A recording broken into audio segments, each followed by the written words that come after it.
Republican Congressman Don Bacon of Nebraska joins me now. He sits on the House Armed Services Committee. He's a former Air Force brigadier general who flew combat missions over Iraq. Congressman, thanks so much for joining us.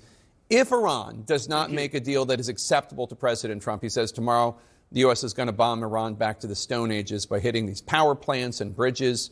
Would you support that action? Well, first of all, the optimal solution here is to get a government that's friendly towards the United States and its neighbors and that doesn't want nuclear weapons. That is the ultimate goal. I don't know that we're going to get there because they have a vote, and we're probably not going to put much ground forces, if any, in Iran to force that kind of regime change. Now, to your question about bridges and power plants, I was taught targeting to some degree while I was in the Air Force. It's all right to hit bridges or power plants that directly enable the military or the senior leadership. But if these power plants only support the people, then you get into targeting civilians, and that's not right. But if you could hit the appropriate power plants or bridges that would affect military movement or decision making by the government of Iran, that's a different story. I think the president, more than anything, though, is posturing to tell Iran, come to the table and let's settle this peacefully from here on out. So I think this is a negotiation tactic more than anything. The president says that the Iranian people, he believes, would be willing to suffer through this decimation of their infrastructure because of how bad the regime is. Obviously, the regime is evil. But if there's no plan to help actually topple the regime and install leaders with an ideology that is better to the Iranian people, embracing more of human rights, are the Iranian people going to benefit at all from this? Well, I don't think most Iranians want to go without power and electricity. Nobody wants to have that happen. I do think most Iranians want a government that's more representative of the people, that respects human rights. Clearly, this regime does not. I mean, they're hanging and shooting people every day for showing any dissent to the government. I think 30,000 is the minimum number. It could be 40 or 50,000 Iranians have been murdered. So it's very hard to get regime change with air power alone. We just have to acknowledge that. I think we've weakened the leadership. I think we have them on their heels. And perhaps now if an uprising occurs again by the people, maybe this government will just collapse. But that's a hard feat to do with air power alone.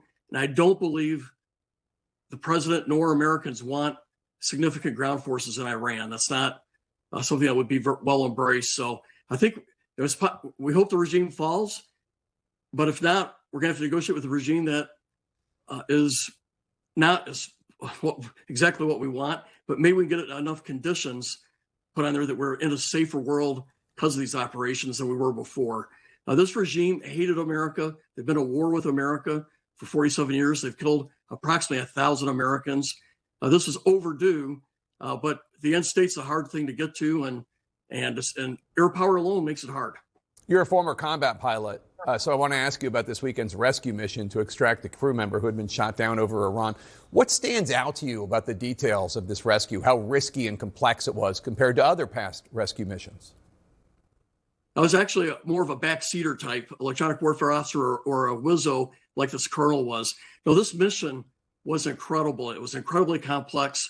It was dangerous. It was very well executed. But to get helicopters in that deep, and some of those helicopters needed refueling on the ground, hence you had the 130s land on the ground. You had to get the SEALs in. You had the search and rescue teams there. Very complex. And I think what made it possible was the air superiority that we had.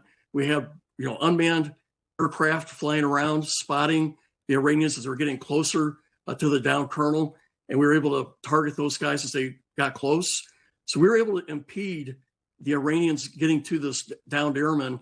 This would not have been able to happen without air superiority, in my view. But it was very complex, and I was so proud of the effort of the joint team. All the services were involved here. It was incredibly well done. The president today again slammed NATO, calling NATO a paper tiger. He's recently said he's going to consider withdrawing the U.S. from NATO. You say that would be unacceptable. It would cause a civil war within the GOP conference. Have you tried to speak directly to the president about this to share your perspective? I've not had direct conversation with him, but I have had with members of his team. And I just want to restate, pulling out of NATO would be a disaster for decades to come. It would weaken America. America alone is a weaker America. And our European allies, they're democratic. They reflect our values. We need to work together with Europe on the world's problems. We need their help to deter Russia. We need Japan and Australia to help deter China.